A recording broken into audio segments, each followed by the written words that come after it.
عرض میکنم خدمت همگی. من امیرحسینم. حدوداً 4 ساله که توی بازارهای مالی فعالیت دارم و حدوداً 3-4 ماه هم هستش که در زمینه پراپ تریدینگ دارم فعالیت میکنم و هدفم از ایجاد این کانال این بود که یه حساب پراپ بردارم و تک تک مراحلش و تک تک معاملات رو حالا سعی میکنم که به صورت لایو باشه بیشتر تا به صورت ویدیو ضبط شده، ولی انجام بدیم و سعی میکنم که در این مدت نکات آموزشی خیلی خوبی رو هم خدمت دوستان ارائه بدم و اینکه خب هر پرسش و پاسخی هم که باشه مطمئناً دریغی نیست و جوابگو خواهم بود. خب همونطور که میبینید حسابی که من امروز تهیه کردم و پلن 25000 تاست. حالا میتونه این شرکت پراپ شرکت های مختلفی باشه. من این شرکت رو انتخاب کردم، نه توصیه میکنم و نه رد میکنم.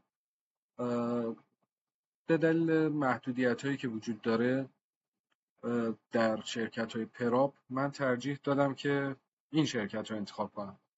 حالا جلوتر بریم از معایب و مزایای شرکت های مختلف براتون صحبت میکنم، نشون میدم بهتون و میتونیم در این مورد هم اگر که دوست داشتید شرکتی رو معرفی کنید و با همدیگه تمام قوانین و چالش‌هایی که در اون شرکت ممکنه وجود داشته باشه، منظورم از چالش‌های معامله‌گریه که ممکنه وجود داشته باشه، والا بقیه چالش‌ها که داخل خود حساب کاملا نمایش داده میشه و هیچ مشکلی نیست.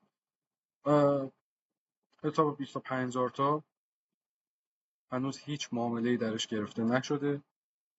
همونطور که می‌بینید 3 روز حداقل روزای ترید باید باشه، 5% حد ضرر روزانه و حد ضرر کلی 12%، سود مورد نظر هم 8%.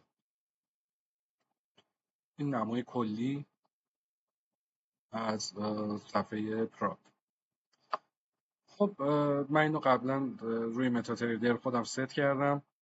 فقط چند تا نکته است. من از چند تا پارامتر، چند تا حالا میشه گفت اندیکاتور، هرچی که دوست دارید اسمشو بذارید، اندیکاتور نیست ولی به اسم اندیکاتور شما باید اینو نمایش بدید.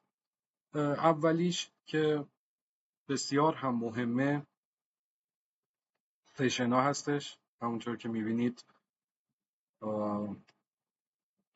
سیشن های معاملاتی اینجا نمایش داده میشه. نیویورک با آبی، لندن با سبز و توکیو و سیدنی رو هم که داره.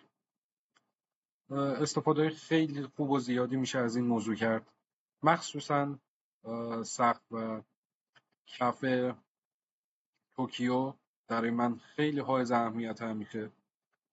سعی میکنم که خیلی از معاملاتمو بر این اساس قرار بدم. من امروز معامله‌ای نکردم، ولی اگر قرار به معامله کردم بود،